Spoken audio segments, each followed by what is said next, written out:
Hello, all you positive heads out there. Thanks for tuning your beautiful brainwaves into another episode of the Positive Head Podcast, where we are firmly convinced that creating success and happiness is rooted in understanding the ultimate nature of reality and the fact that as human beings, we are all immensely powerful fractals of the one and only source consciousness which creates and animates all things. After years of exploring this awe-inspiring truth on this podcast, I'm super excited to announce that we are now going even deeper down the rabbit hole on the new late-night style consciousness-elevating talk show called Optimistic, which features none other than you, the listeners. Optimistic is taped out of the epic, spaceship-esque 8-bedroom property we call the Mystic Manor that myself and the rest of the Optimistic crew now navigate reality from in Venice Beach, California. And you are invited to come experience a Mystic Manor immersion week with us. During your week-long stay, you'll enjoy unique workshops, chef-prepared meals, one-on-one time coaching and consulting with me, and even co-creating magic with me as a guest on both Optimistic and an episode of the Positive Head podcast. When I started this, my aim with these immersive retreats was to facilitate the ultimate spiritual upgrade and tune-up, so to speak, for our guests while providing them with one of the most memorable experiences of their lives. And I'm happy to say that as of this recording, every guest at the end of their trip so far has told me that they have had a profound and transformational experience at the Mystic Manor and that they definitely want to come back. All that being said, we only have a limited number of spots available between now and next July. And as of this recording, about half of those spots are already filled. So if there's any part of you that is screaming, yes, I want to come, I feel like I need to be there, go now and book a slot with me to discuss how we can put our heads together and make it happen at calendly.com/talkwithbrandon. I know for some people there is also that little voice in their head saying, why not? I can't get off work. I can't afford it, and on and on and on. But, really Henry Ford, I think, said it best. Whether you think you can or think you can't, you're right. And I'm confident that where there's a will, there's a way. And I'm personally committed to doing everything in my power, including discounts and payment plans, to get you here if it is something that truly feels like a huge yes for you energetically and like you're meant to be here. Once again, the link to book time to discuss with me is calendly.com/talkwithbrandon. That's spelled calendly.com/talkwithbrandon. All one word, of course. And book in some time and look forward to seeing you soon here at the Mystic Manor. All right, all you positive heads. On this week's Soul Share episode, I'm very excited to have Andrei Knight back with us on the show, along with Oxana Lovich. And basically what we've decided to kind of time this particular Soul Share along with the recent release of the latest Star Wars saga, Rise of Skywalker. We're going to dive deep into the myths and lore of the real-life Jedi with Andrei, who is actually a real-life Templar Knight, and Oxana, who is a High Priestess in the Temple of Isis. And in this episode, we're going to discuss long-guarded secrets at the heart of many of the world's spiritual traditions, and, of course, the implications for the times that we're living in now. Super excited to have you both, Andrei and Oxana. Welcome to the show, my friends.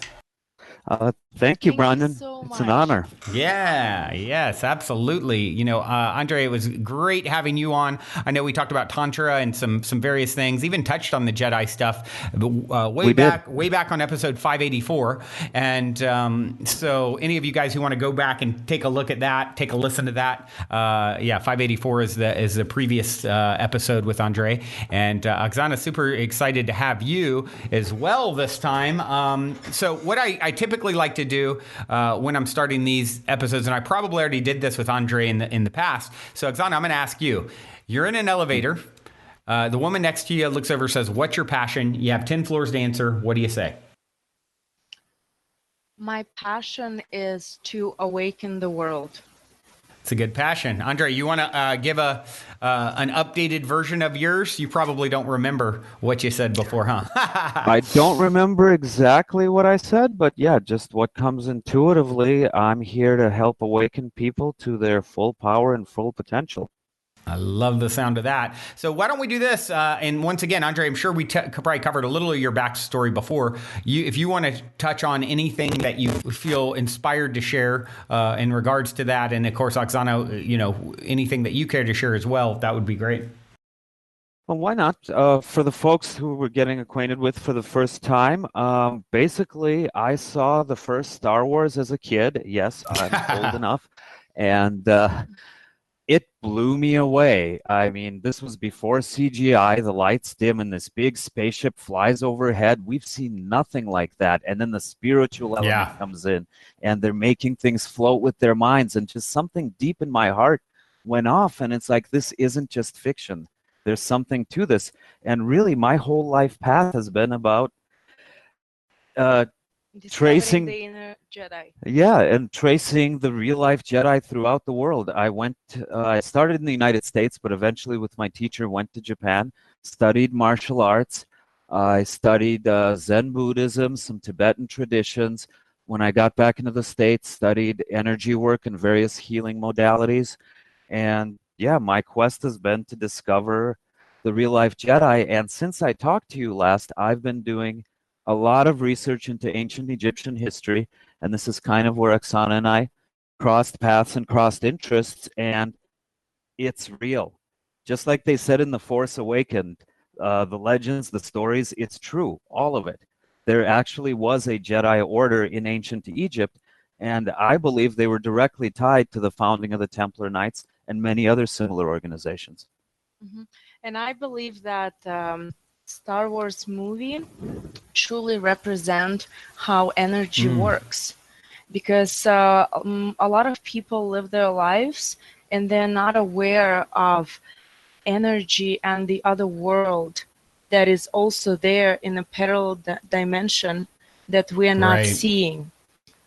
However, it's affecting our lives, and it's affecting how this world operates. And if more people awaken that actually they influence that energy, because we're all one, right? If there are more people who are fed by fears, worries, drama, we give the dark forces our energy. So we're allowing them to win in our world. However, if we all awaken to the truth that our natural state of being is abundance, love, perfect health, and anything else we desire, then we give power to white force.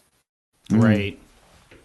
Absolutely. Well, I think it's such a fascinating topic, this idea that, I had someone tell me a long time ago that Star Wars, it's like he went into basically, he goes, well, these movies, and he was talking about Star Wars in general, but he said all movies, he's like, all these fantasy movies, they're based off of real stories.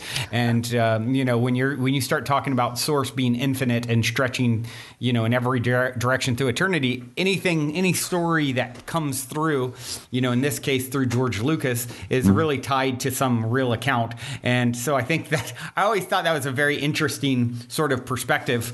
And so when you start talking about, well, the Jedi are actually, a real order tied back to Egypt, I think it's one step closer to that making sense, right? Absolutely. All films, all great stories, you're right. Fiction and nonfiction really draw from the same wellspring. Tesla was known for never having filed a patent because he didn't believe the ideas were his. He said his mind was a receiver. Right. They came to him. So yeah, we all ultimately draw from the same collective unconscious. And what really fazed me is how many parallels there are right down to the name. I mean, it's spelled differently. It's Djedi because it's translated from Egyptian. But even the name, some of the things I read they could have been quoting Yoda, like literally. some of the beliefs and practices. It's exactly about an energy field that surrounds all living things and binds us together. I mean, yeah, it was spooky how dead on it was, really. Did George Lucas get the idea, you think, from the, I've this heard him answer Egyptian? that question at a convention, and he claims not. He said it was written for entertainment. It's an opera set in space that's got some influences from the Japanese samurai legends, and that's basically it. But he could have been channeling unconsciously, or maybe he's been a member of some secret society all along and just prefers to maintain his privacy. We don't really know. Yes, and I also believe that the movie is so very powerful because it teaches us about the power of community. If you see in this movie, not the dark force, not the white force would win if it was just one person. So we as the whole world, we actually should unite and create better communities if we want to have a positive change. Because recently, what I've noticed that more people became isolated. I see it more and more often, like we are not living in this powerful community where we all stand for each other. And I believe that this is actually the most powerful way you can make a change in the world. I agree. That's part of the reason we actually wanted to come forward with this stuff, because neither really the Temple of Isis nor the Templars are known for being forthcoming with a lot of their teachings. But I guess the thinking of the past was you have to safeguard this knowledge. It's powerful stuff if it falls into the wrong hands or is used for the wrong purpose, and also just getting corrupted over time. So somebody's got to be like the keepers of the information to make sure it's passed down accurately and with integrity. But more and more, a lot of us have been getting the feeling that the way we save ourselves and the world is by making this knowledge public. Like the time has really come. There's a big shift, a big transition going on, and a lot's been at stake, is at stake. Oksana mentioned we radiate this energy. Part of the reason I really believe we're having more hurricanes and more severe ones and more earthquakes, it's not just climate change. I mean, we can debate whether it's man-made or natural cycles, but nobody's really debating that it's happening. But that's just part of the story. I really think the emotions, the energy we're putting out there, it's resonating, and what we're getting back is basically, the echo or the feedback. So really, like, the key to making everything better is taking what used to be secret and for a privileged few and letting everybody have it, because that's how we change the world for the better, is we all try to be better ourselves. Right. Yeah. And, I would love to just get you both reference, being part of these sort of somewhat secretive orders. Maybe you could both take a moment and describe what it means to be, part of the Templar or part of the a High Priestess in the Temple of Isis. Those both sound so majestic and mysterious. Let's shine a little light on it. You want to start? So, yes, I believe that when you have, it's kind of a responsibility in a way. You are given this talent, you are channeling powerful knowledge, and you know how to help others. So what I notice, it's no matter where I am, whether I am with a client and I'm giving a client a session, whether I am at other kind of like environment where I meet people, I believe that people are simply sent to me to awaken them. So what I've noticed, it's my purpose in life, because I'm given that talent, is to awaken other people. And I've been doing it constantly.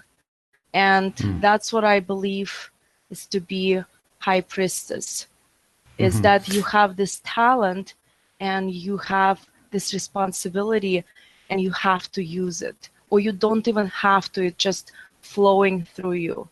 People that you encounter, you give specific information and you set them on the path or they heal with you, or they just start their path, or they awaken to the new knowledge, and everything shifts in their life. So is this are you saying this is something that you're sort of on your own? You just sort of correlate it with this, the Temple of Isis, or is this something where you have you gather with, other people who are a part of this? I guess I'm just trying to fully understand what it means to be a high priest. Is this just something that you are sort of on your own path, or you're involved with others? It's because when I was born in a very, very mystical family. And plus I was born in a place where it was a vortex. It's a place where lots of healers are born. My grandmother was a natural healer. And I believe that we lived many past lives. And I wouldn't say that I was Isis, but I would definitely say that I was there in that community of women. And I got that knowledge because those women were very powerful. They healed each other. They healed their men. They understood their sexual power. They completely accepted themselves who they are. They were able to channel this energy and heal others, like they show in Jedi, in a Star Wars movie, how they use this light, right?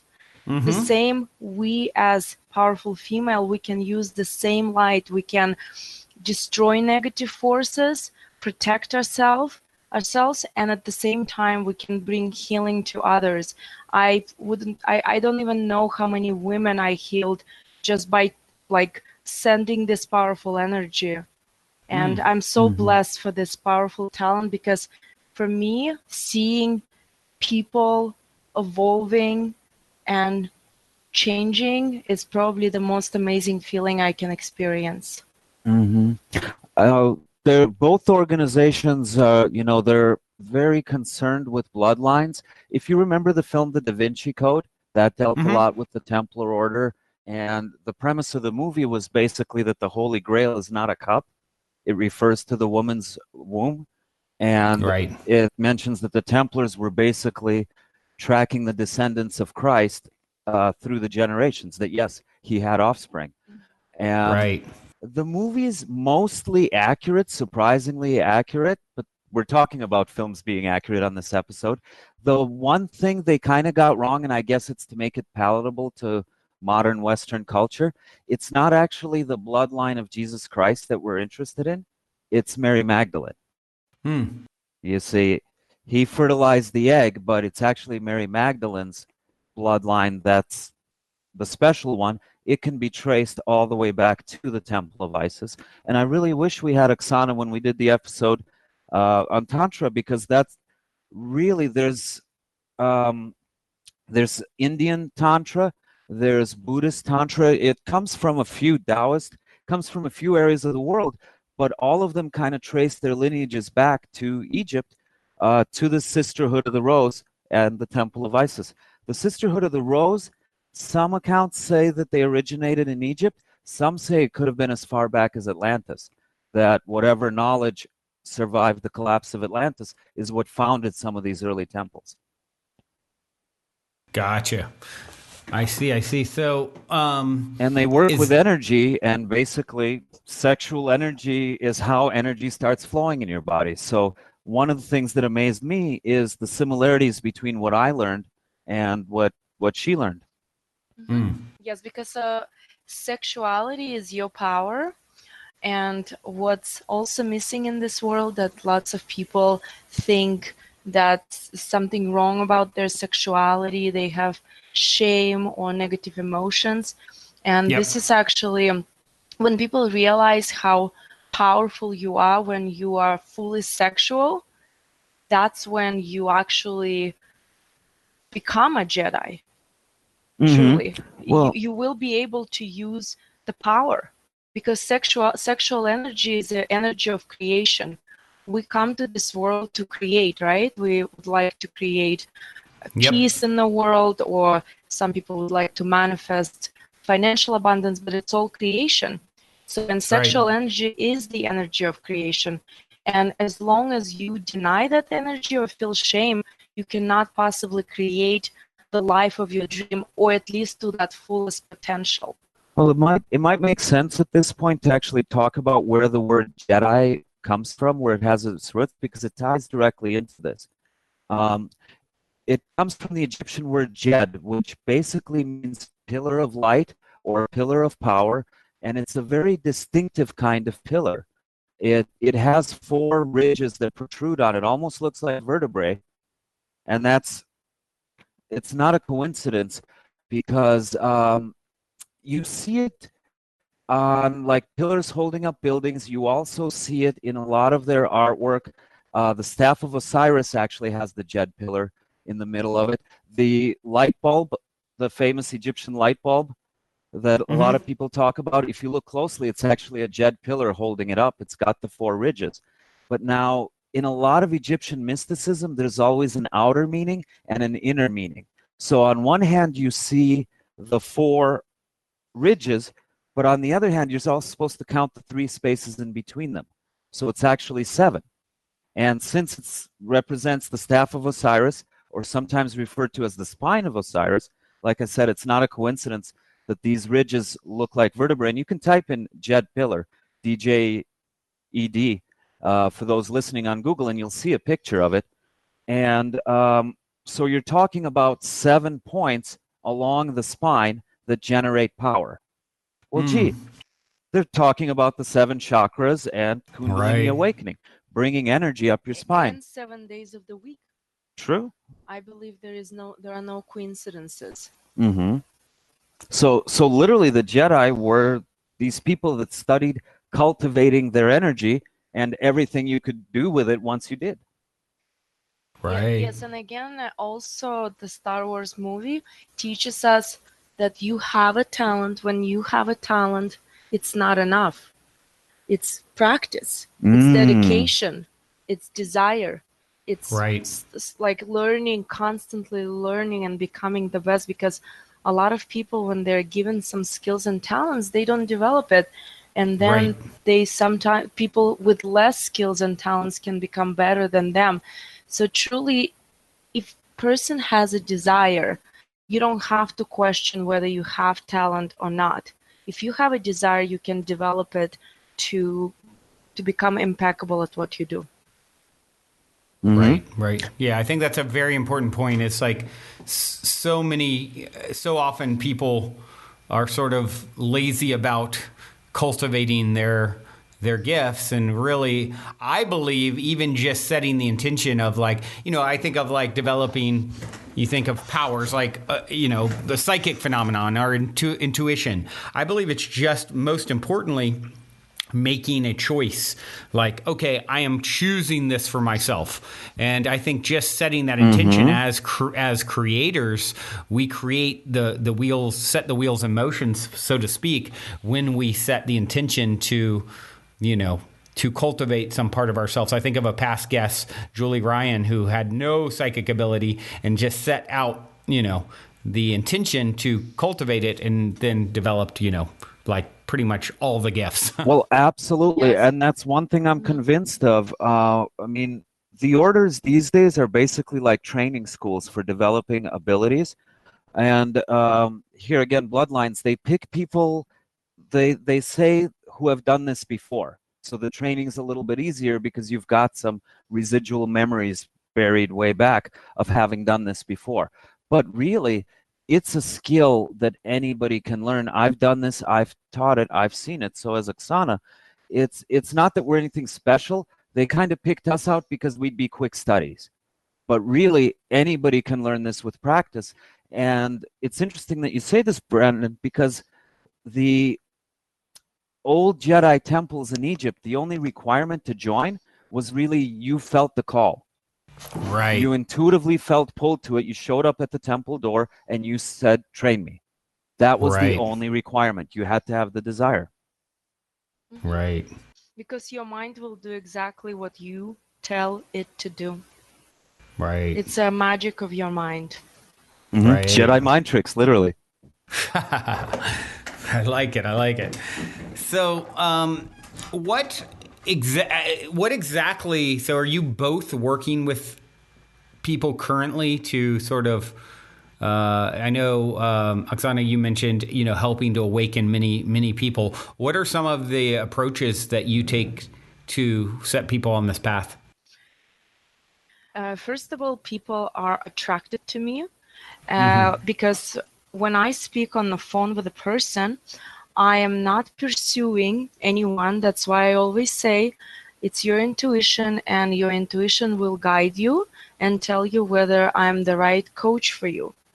I always give in the telephone conversation enough information for a person to know what am I about. And Right. I would always tell people that I myself completely transformed my life. I lost my parents when I was a little girl, and I had lots of abuse in my childhood. So I raised above limiting beliefs. And I noticed that a lot of people who come to me, they have limiting beliefs. I would say Right. 90% of people in this world have limiting beliefs because we are grown up in very unconscious world. So even if we live with amazing parents who love us, we still can create beliefs from our environment, from the movies that we watch. And a lot of people are struggling to believe that they don't deserve it to that degree. Like I've met people who said, oh, I can't do that. No, I can't do it. So they put other people upper than them, or they just don't feel good about themselves. They criticize themselves. They don't accept compliments. Women don't accept their sexuality. They talk negatively towards themselves. So I just ask my clients, right? What would you like to have? Like if I give you a magic wand, what would you like to have today? What changes would you like to have in your life? And people are mostly know exactly what they want. They don't know the cause, but they do know what they want. And then I go deeper, I do hypnotherapy, and I discover the cause, because the cause is deeply in our subconscious mind. That is why it's not always easy to understand why we create certain things. We just see the patterns, but we don't know why. When we find out what's holding them back, it's a negative belief, they actually realize themselves that it's no longer who they are. That's who they were before they found out this negative belief. And usually, always, everything shifts in a person's life. And why I say usually, because it requires additional steps. It's like, I believe when you created a shift in your life, you still have to continue improving, learning for new ways, learn how to clean your energy, continue new affirmations, because living, it's evolving. There is no such way you come once to a hypnotherapist and you changed forever. Yes, you will create dramatic changes, but it's in your hand. Would you want to evolve even more? Because in life, you never stand still. You're going up or you're moving backwards. Right, like a plant. It's either growing or it's dying. There's no standing still. Right. I mean, yeah, you've got training as a hypnotherapist with one of the most prominent hypnotherapists in the world, Marisa Peer. Reiki, she's a level 3 Reiki master. Certified coaches, both of us, NLP therapists.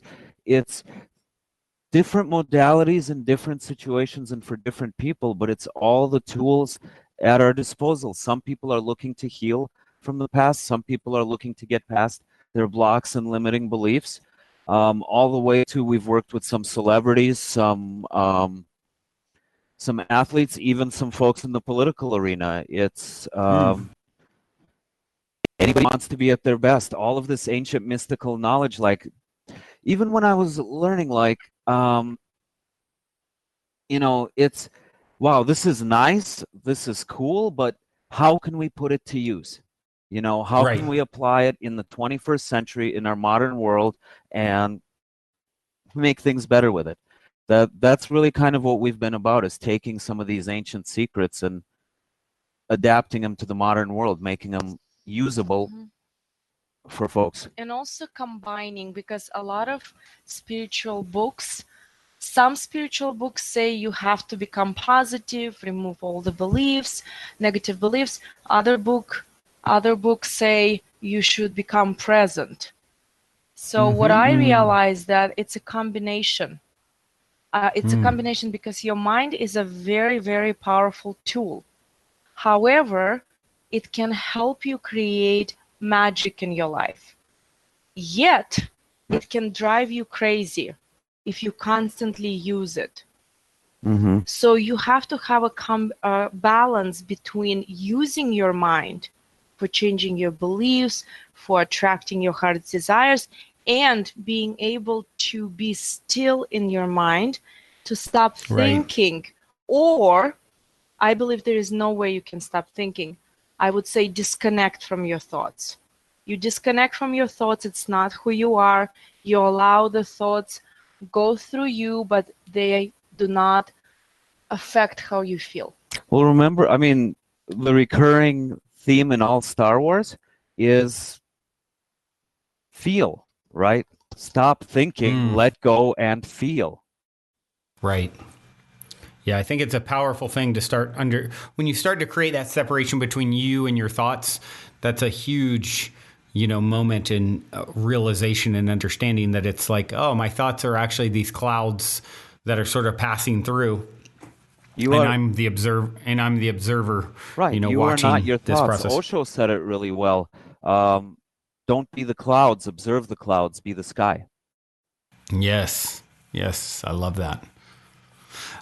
Well, Andrei, so now you currently have a book that's about to come out, correct? We do. We've been working on it together. It's both of you together? Yeah, we've been working on it the past year together. We're really excited to bring it out. And this is why we started working together, because we saw so many overlaps between her training and my training. We're like, this is natural to work together. So the book is called Abundance, but we write dance in all capital letters because we think part of the problem is the struggle. We're all familiar with The Secret. We're all familiar with the Law of Attraction, and they're great ideas. They're a great place to start, but it feels like they kind of left off. They left some details out. And one of the biggest things is they teach you to visualize what you want. The problem with that is wanting means not having. So you're inadvertently giving energy to what you don't have. Anything that you would wish is something that you're separate from. And the whole point of visualization is more to create, here we go again, the feeling of having it. The feeling is what actually creates the manifestation. So the book is called Abundance, Big Dance, and the subtitle is Master Your Energy, Master Your Life, which is also what we're calling the corresponding online course that's going to go with it. And it's really Energy 101. Before you get to manifestation, you got to understand energy and how to work with it. And then you can focus it on manifestation and healing and creativity and so many other things. But it's basically what we've both felt has been missing, because we've both spent a long time reading everything under the sun in the mystical arena. And there's always good bits of knowledge, and there's always parts left out or missing. So we wanted to create like a complete manual, and that's also where the course comes in. Day 1, lesson 1, watch this video, do these exercises. Day 2, and so forth, step by step, to get somebody like your guest with the psychic abilities. You want to have psychic abilities, you want to feel energy, you want to learn how to heal yourself and others, step by step. This is how you develop those ideas. So it's abundance, not just about attracting money. It's abundance in all of life, how to attract love, how to attract healing, creativity, everything. What would you add? Adventures, intuition, understanding the meaning of life. Really, yeah, just how to live more of life on a deeper level. Because some people, what I've noticed in my practices, some people are so successful in finances, right? I've had this millionaire man who was very successful in one area, but he was miserable in his love life. Right. Never attracted the right woman, and also was overworking. didn't spend time at the gym because it was like overworking. So the desire was coming from the fear rather than the abundance. And if you have that $1 million and you don't feel it, because if you feel it, you would not be going to to work nonstop. You would take time for pleasure, for love, right? So, and abundance is about having it all, having every area of your life balanced, and helping people to realize that it's not about material success. You will have it anyway, but if you cannot, you cannot enjoy it, you don't have it. You're still living in lack. What's the point to even have it if you're constantly fearful? The same, it's like, how can you experience amazing love life if you can attract abundance? Can you give your lover flowers, beautiful trips, presents, and just have freedom to have time, spend time together? Like, it should be all balanced, and it's a whole system. That's why we have 7 weeks, because each section has the exercises and complete guide how to improve this area and practical steps, because practicality is so very important so that people can immediately put it into action, because willpower, it's your ability to do small little changes, and when you do those little small changes each day, you become that change. Right. When you and I last spoke, I was working on a book on Tantra, and basically the project's just grown in scope because we realized, why just cover one chakra? Let's teach people how to use all of them. Right. It's like a musical instrument. If musical instrument, one string is out of balance, your the whole instrument doesn't play well. The same is with your body. If you dismiss your health or you dismiss your love, you affect other areas of your life. So you may feel that you have it, but you don't even know how much more you can have it. You know, it's like, I believe that we have multiple lifetimes, but we live in this lifetime once, and why not have an extraordinary life? We came here to experience life, not to suffer. Absolutely. And usually we suffer because our own ignorance. Really, yeah. The Buddhists say your suffering is self-created. Absolutely, because there is no bad, no good event. It's what the meaning you give to the event. Yeah, absolutely. Absolutely. Yeah. If I had a nickel for every time I met someone who was very wealthy, and then they switched from like creating the wealth to conserving the wealth, and their whole thing is just continuing the same process that they've been on forever, just sort of, stocking it away, storing it away, protecting it, not allowing it the abundance to flow really in their life. And it's such a huge issue. Yeah. I've totally been there. In my former life, before my spiritual awakening, I was a hedge fund advisor, and I made a pretty good amount of money. And as soon as you have it, you start worrying about losing it. And as soon as that fear sets in, guess what? It starts eroding. You can manifest your way to the top, and you can manifest your way back down. It's very important to be in control of your thoughts and your internal energy. And yeah, I'm right there with you. If I had a nickel for every unhappy millionaire or billionaire, I mean, that's a large part of our clients. These people seem to have the world on the surface, but a lot of them are suffering in other ways underneath. Yeah. And all of this is created by beliefs, because what I've noticed is, if a person with a limiting beliefs about abundance create success, financial success, this person most likely will lose it. Right. Because it's very unstable. Because it was almost like I worked too hard and it happened, okay? But without a strong belief of abundance, and there is enough for everything I need, you can lose it and you will never feel it. Absolutely. Yeah.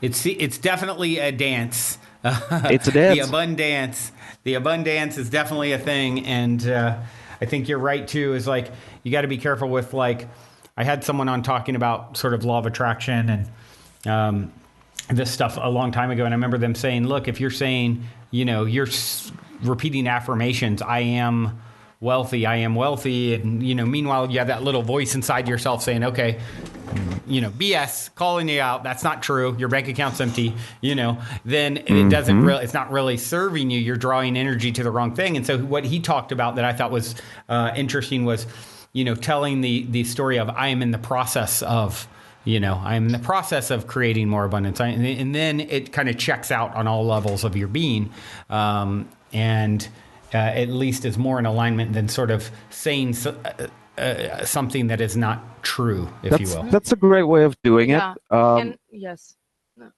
Because it's actually, I would say it's not a good way. Affirmations will never work until you change your beliefs. Yep. Affirmations, actually, your mind cannot accept them unless you change the limiting beliefs. And to change your limiting beliefs, instead of saying affirmations when you're broke and everything is not working well, start asking questions. How can I change this situation? How can I attract more abundance? And I guarantee, 100% guarantee, there will be people or something will come along that will show you the next step, and then the next step, and then the next step. It's about the feeling. The one thing I wanted to caution about working on creating it is it's putting it off sometime in the future, and that's again separating it from yourself. It's the feeling. Feel wealthy. A good example: you go in the store and there's something you wish you had. Don't say I can't afford this. Say, how can I afford this? Turn it into a question. And the thing is, when you ask your subconscious, when you ask the universe, it'll answer. A lot of people say, well, you talk about listening to your intuition and all this, and what if I don't hear anything? And the first thing I always say is, have you asked? We live in a free will universe. You will not receive help unless you actually ask for it. Yes, and also another great example, I was a student for many, many years in Diana Castle acting studio, and the method was using imagination. So they would give us a character and they would describe what the character is about. You kind of discover it yourself later, but at first they kind of help you. And then you see how the person is living his or her life, right? And you see the patterns. So you sit for hours or days sometimes and believe that it's happening to you. So you use imagination. And what I learned from this, because some people say, oh, I can't possibly feel it because I don't have it. People say, oh, I can't believe in it. I don't have it. Everything in my life is so bad right now. I would say each person has an ability for imagination and empathy. When we go to a movie theater, we actually live the life of a character. That's how powerful our imagination is. How can you not possibly imagine your own successes? It's just your choice. You choose not to. And here's where beliefs come in. A lot of people, when you give them a compliment, it's interesting how the natural response is to shy away from it. Oh, no, anybody could have done that. Oh, I just got lucky. Oh, the other team was having a bad day. Why do we have such a hard time accepting compliments? I've seen you say this to a lot of people. Let it in. She'll stop a client in mid-sentence, and she'll just say, no, just let it in. I gave you a compliment. Let it in. Feel that energy. And that's the thing. If you don't believe you can reach that level of success, how will anybody else you deal with or try to sell to or do business with, or the universe as a whole? You've got to believe it first. Star Wars again, do or do not. There is no try, right? What he means by that is if you come with the attitude of I'll try, you're already setting yourself up to fail. You got to know you can do it. Or the other example that comes to mind is the Matrix. Remember when Neo's practicing jumping between buildings? He falls when he looks down and decides he can't do it. Till then, he was doing great. Right. It's our beliefs that hold us back. So the first step is And that's why sometimes an outside intervention, some kind of therapy or modality or hypnosis really helps, because the first step is the hardest. It's getting you over yourself. The rest kind of tends to fall in line after that. Right. Once you start to understand that you live in a holographic universe where you are the lead director, actor in your own private movie, it's like, of course you can create all these magical things in your world. I mean, if it can be done, who else? You're the only one in your own sort of private, you're in your own private movie. You're in your own private YO universe. And that's how I look at it. And it helps me to sort of filter out a lot of the noise about statistical improbabilities and all of these sorts of things. It's like I truly feel the worth and, am able to marvel at the magic of this existence just as is. So really, what difference does it make that you could manifest one step further and further beyond that? You totally can. It's you set your own limits. That's really, if I had to distill our message down, you set your own limits. So start raising them. Yes, absolutely. Well, speaking of limits and the magical, the ability to create synchronicity or serendipity or positive paranormal experiences, these are all, I love getting good stories from my guest. And so I'm curious if either or both of you have any fun sort of inspirational stories to share. I would say that my own story was actually very, very, how to say it, I tell my story to my own clients to encourage them that everything is absolutely possible. When I was a little girl, as I mentioned before, I lost my parents, and then I went through lots of abuse. And I actually was, at the time of my life, like at 16, I didn't want to continue living. I literally felt like there was no purpose in my life. However, I felt a powerful force because I grew up in a family where my grandmother was very mystical, and she explained me a lot of things about, I wouldn't say positive mind, but about how the world is working. And I kind of felt myself like a Jedi because I felt like the teachers started coming out to me and showing me that the fact that you lost your parents and the fact that you've been abused doesn't mean that your life is over. It was given to you as an experience to become stronger and to heal other people. Because my pain was so intense that I needed healing so strongly when I was already 16. Some people, some of my clients come to me when they're 40 or 50. They wait for so long because their pain is not that intense. So they don't awaken to their full mind potential. They don't know exactly that it's not normal to be thinking negatively. Because for normal people, they think it's like a normal state of being. So I would say it took me years to become, I would say, a master. I would say my path was challenging because limiting beliefs and traumas kept coming to me constantly. It's like, felt like a Star Wars movie, as soon as you feel like you're winning, again, you have some kind of other force that putting you a little down. But I had a desire, I had this dedication when I found out that I am in control of my destiny, and I knew that I could change my state. I could change everything in my world. And I kept practicing, kept attracting teachers, kept going to different schools, educate myself. Even coming to America was a synchronicity. Yes, so I believe that. And also, there was so many ways in between me. Like, coming to America was so difficult. It's not easy to get visa. There was some other issues too why I could not really get it. In America, to get green card, to receive documents, to start finding a job, there was nobody here, and I didn't speak English. So there were so many challenges. But I believe, like, when you really set your mind for something, you will be led by those white forces that will open the doors for you, because there were so many miracles that happened to me.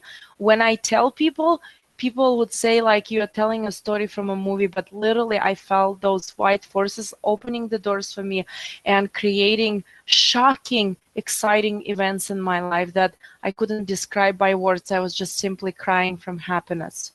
Mm-hmm. Wow. Do you care to share any of those sort of stories that Yes, were maybe pivotal moments? absolutely. So, for example, when I just came to America, I didn't speak any English. I mean, I spoke some English, but what happens is when I started speaking with people, I realized I didn't understand anything, because it's different English from school rather than people actually speaking to you. But Sure. I just said, I closed my eyes and I said, and I didn't have place to be. I had a hotel for a week, but I needed to find a place to live, right? And I didn't have so much money. I had like an amount for maybe next 4 to 6 months. So I just closed my eyes and I said to myself, and I asked higher power to guide me. I didn't allow my mind to interfere. So I just went into the train, because it was a train, I remember, subway, and the train took me to downtown. I don't know why, it just happens. I went to downtown and I'm meeting this person, and he was actually a Spanish teacher, and he wanted to use an opportunity to take me on the beach. You know how men are truly, but I told him I'm looking for a place to stay. So we're going on the bus, right? And I thought he was trying to help me to find a place to live, right? But he's actually taking me to Santa Monica to swim. And then I say, why are we here? Please. I knew some language, so I said, you have to help me. You promised me. And he understood. I was really upset. I started crying. And we were standing on this bus station, and there was a woman there. And they started the conversation. And she said, oh, I live in this residential hotel, Stillwell. I'm like, I can't believe it. And the price was so affordable. And that's the place I actually stayed for another 7 months. And it happened my second or third day when I came. And it's not only that. Then I'm in that hotel, and the owner, Mr. Jill, his name, Indian man, he said, you have to have some kind of school, or we need to know that you are here not just like a tourist, because it's a residential hotel. You have to show us your bank account, you have to show your documents from work in Russia, and you have to show that you're a student. And I'm like checking all the English classes, and I understand I can't afford them. I couldn't afford them at that time. I was so young. If I spend money for those classes, I would not have money for anything else. And then I'm in the bus again. I went to translate my papers, right? They sent me somewhere, and I'm meeting this woman, and something in me, like this intuition, said, talk to her.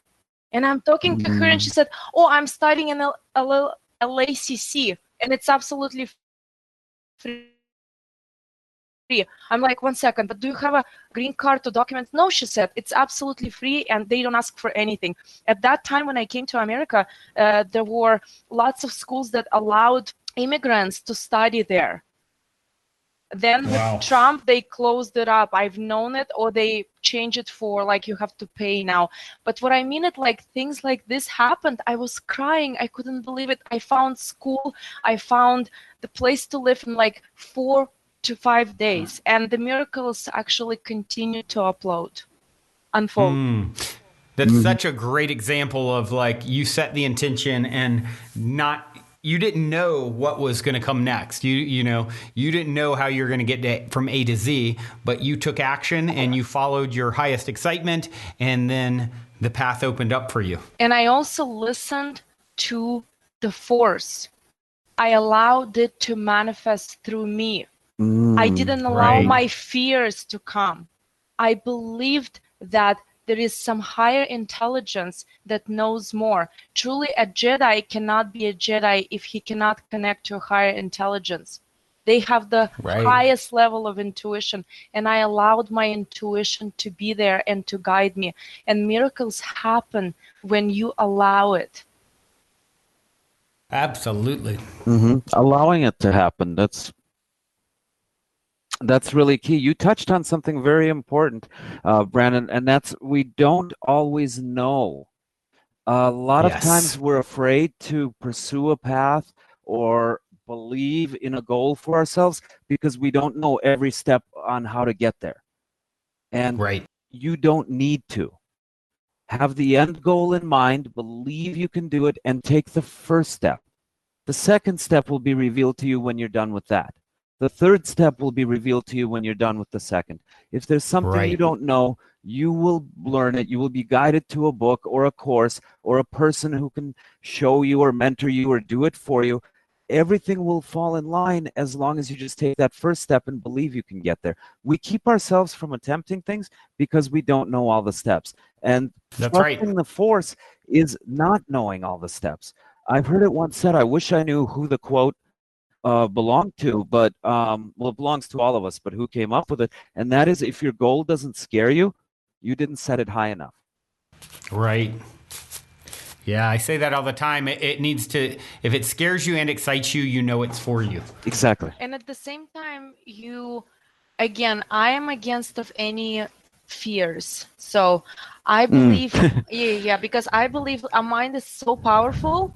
We use the word fear and we mean it in a positive connotation, but it's actually influencing us in a negative one. So I actually believe it's when you find your life's purpose, you don't have to work anymore. It will be flowing through you. It will be, it's like, I never feel like I'm working, never ever. I feel like there is not enough time in the day. That's what I feel. And I believe because some people, they set goals sometimes and they do it to prove something, to acquire this abundance, material possessions, whatever, right? But what if you find your life's purpose and you ask a question, how can I serve to the world? How can I serve to people? I believe that you will wake up earlier than your alarm. You will have energy for everything without actually like making yourself work. Right. It's you wake up before the alarm goes off. You're almost sad when you have to go to sleep because there's so much great stuff waiting for you in each day. That's how it should flow, really. Yeah. I kind of, now that you said that, I want to revise our elevator thing because it crystallized, really. It's finding people who want to make an impact and helping them make a bigger impact. I love that. Really, that's what it is. Andrei, is there any story that pops up, sort of bubbles up for you as one that you'd care to share? Kind of like Oksana, really, my whole life. Once you open yourself up to these sorts of experiences and start trusting and allowing yourself to be led, my whole life is a series of synchronicities. I mean, we talk about 111, 222, 333, 1111. We both see it all day long, like 8 to 10 of them a day, every day.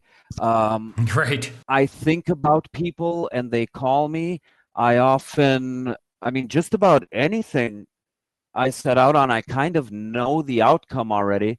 So sometimes it's kind of like, oh boy, I really hope it doesn't work out that way. But here again, it's like if you have the belief that it will, you kind of self-create it in a way. My whole quest for the Jedi was much like your journey, Oksana. I was led from one step to the next.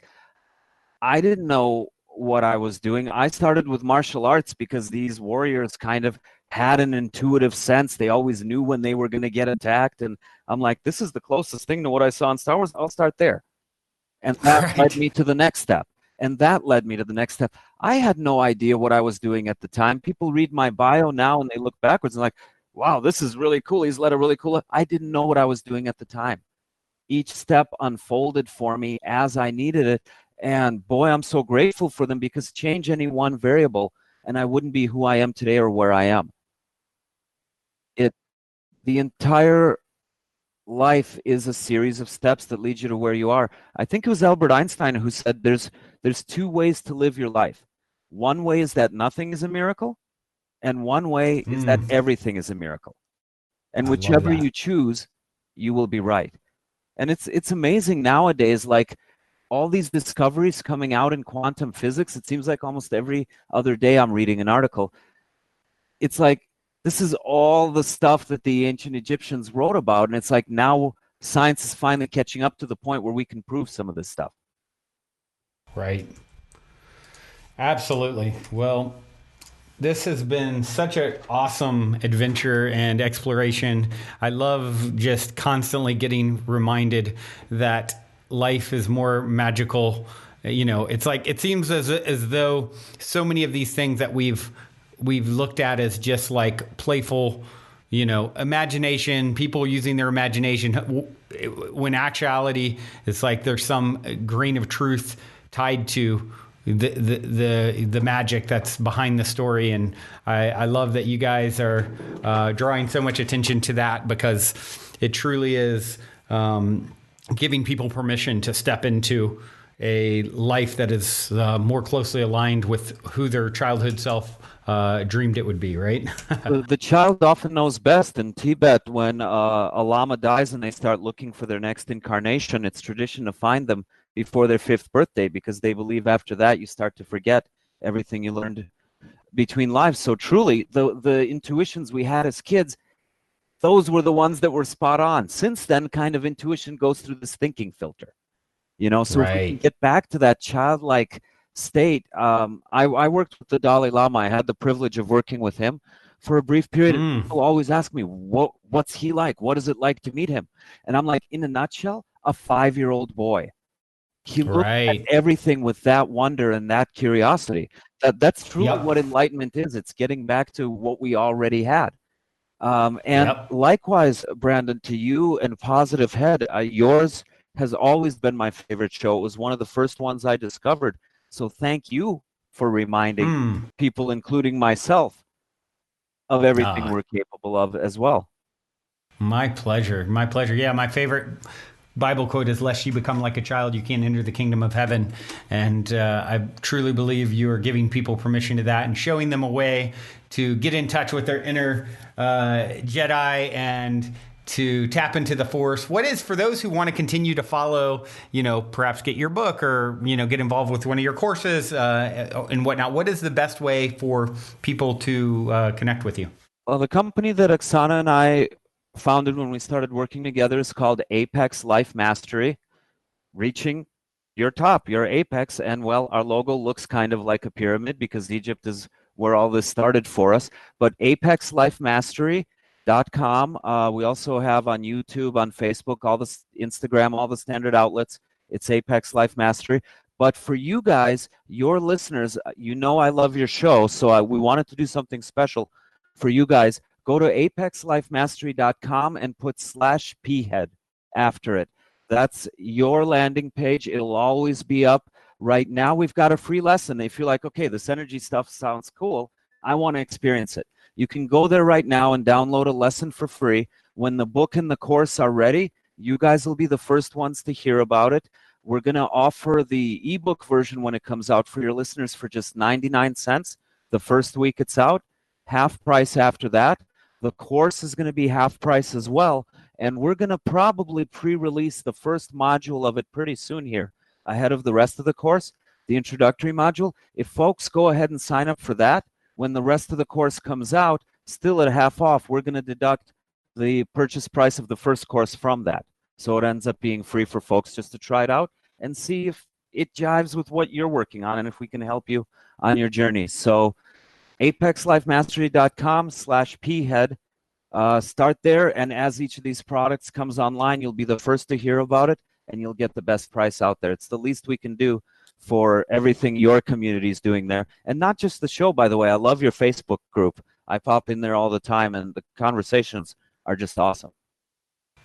Thank you for all of that. Thank you for hooking it up for the P-Heads.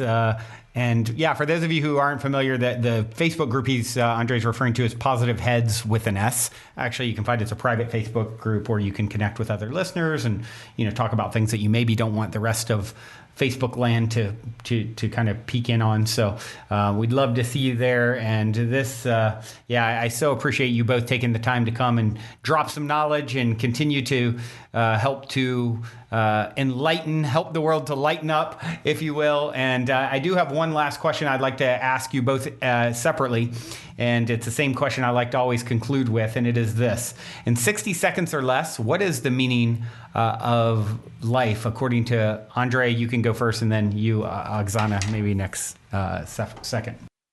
I would say experience. That's why we incarnate. That's why we're born with senses. It's to experience life fully on behalf of the universe. We're its sense organs. This is part of why the veil of forgetfulness and why we start over whenever we're incarnated. So we have the joy and opportunity to discover it without bias and fresh all over.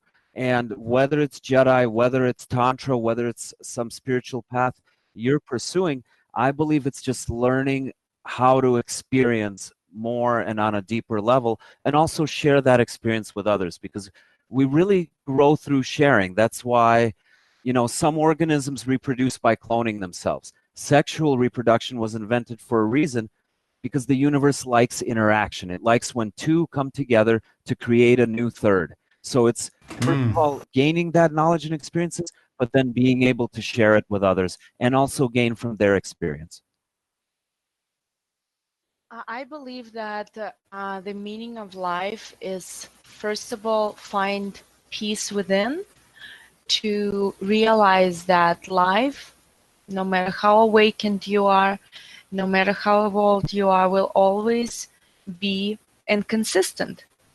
You never know. So it's never going to be like what you really, really always expect. There will be turbulences.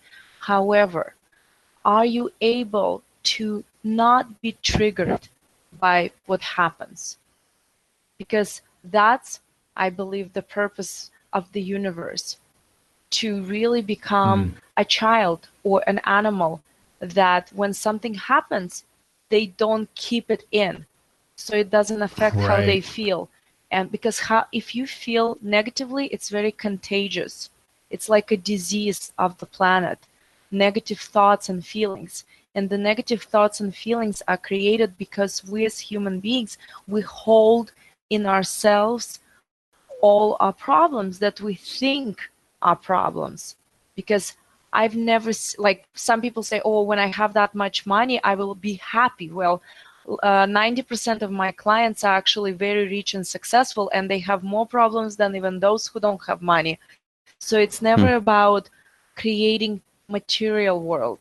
It's finding peace within, no matter what happens. Now you see why I wanted to co-author the book with her.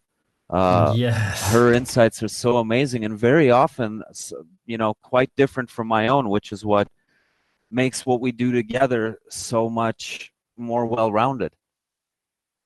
Wonderful, wonderful. Yes, I absolutely see that. And I so appreciate both of you coming together and doing the work that you're doing. This has been so much fun. I look forward to the next time our paths cross. And with that being said, all of you out there listening as well, I hope you have a wonderful now moment.